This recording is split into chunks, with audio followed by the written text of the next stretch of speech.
G'day there! Today we're going to take a look at the brand new game, Desert Child, which has literally just come out today on the Nintendo Switch, PlayStation 4 and PC. The Xbox version comes out tomorrow.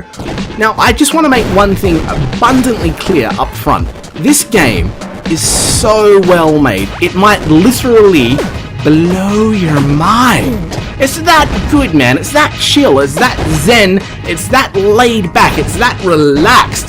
It's just so fucking good that in the future, when I inevitably end up in a mental asylum, instead of them injecting me with muscle relaxants and forcing tablets down my gullet, what they're gonna do is say, "Excuse me, sir, you're too fucking loony today.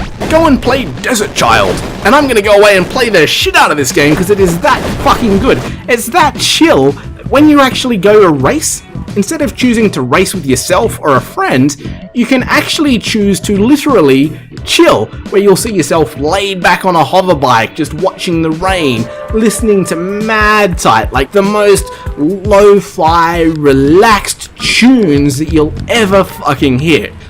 Now when you're finally done chilling out and you're actually ready to go and play some of the other gameplay, you're in for an entire enchilada of an experience, because literally there is so much to gobble up in this game that you're going to spend the first couple of hours just walking around admiring the art style. And it's not just the art style that makes this game feel incredibly, immaculately made. It's the attention to detail, the tiny little things that you catch, like dicks being drawn on the side of Centrelink buildings in a game that's based in the year 2071. That gives it this like down-to-earth, vibrant, alive, this is humanity, man, kind of feel that is missing from so many games these days. The actual core gameplay at its very foundation is racing. The whole premise behind the game is you're a broke guy in the year 2071 and the Earth's going to explode. It's run out of resources and it's going to die. You've got to get yourself to Mars, and you do that by earning enough cash through the races to get there. While you're racing around, your bike will naturally get damaged. This can easily be remedied by taking it to a repair shop. And one of the most awesome parts about the game is, again, its down-to-earth feel. One of the repair people I kept taking the bike to kept damaging it worse. And it's the same as your hunger. Over time you get more hungry. Now sometimes you'll find some beans that you might eat and they'll make you even hungrier, but it might do other things like give you infinite ammo for the next race. You'll actually notice that there's different areas of the world that offer you different styles of races. My favourite style of race, and probably my favourite art style in the entire game, is the one where you get to hack the bank.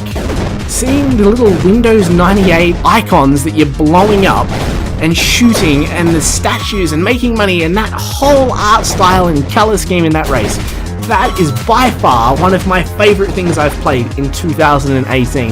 But there's other races you can do as well, such as herding kangaroos or pizza delivery, and then there's bounty hunts, and you can just learn to ride better.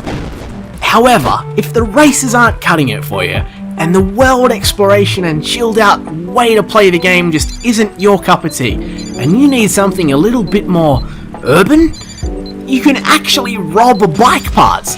You'll just come across other hover bikes around the world, you can walk up to them and just hack them and steal a part. Away you go, and you've gained a new part for your own bike. Which brings us to bike parts.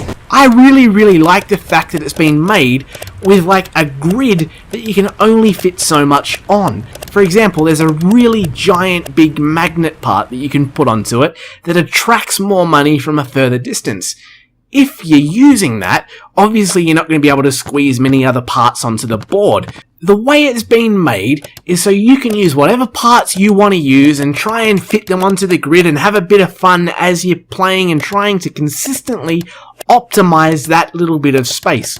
It's a really cool little thing that they've added into the game.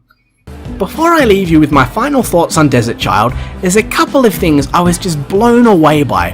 One is the game is made by Britton. He's done everything: the gameplay, the graphics, the user interface, the user experience, the music in the game, and that is just phenomenal.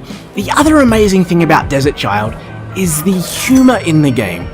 From the very opening encounter that you have with the very first shopkeeper, you can just see they are so depressed. It's surreal. They're hanging their heads and they're like, get out of my fucking shop, get out, get out. It's so good, man. It's so good. I love humour. You probably know this. But the best thing in the game, by far, is they've added a second English language called American. Now this does something really simple but so fucking hilarious.